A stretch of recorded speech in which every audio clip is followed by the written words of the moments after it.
Hindi mo kailangang magpaliwanag sa lahat. Hindi mo kailangan patunayan kung sino ang tama at kung sino ang mali.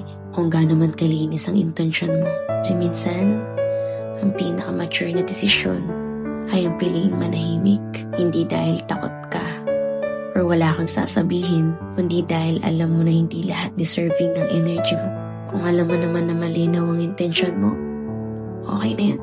Kung alam mo sa sarili mo na ginagawa mo ang best mo, enough na yun.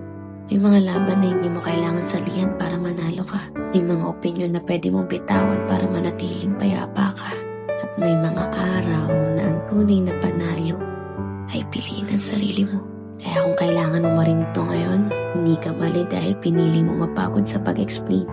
Hindi ka mahina dahil pinili mo mag-move forward. At hindi ka nagkulang dahil hindi mo pinatulan. Patuloy mo pa rin galingan. Dahil sa lahat ng laban mo, sarili mo pa rin ang kakampi mo.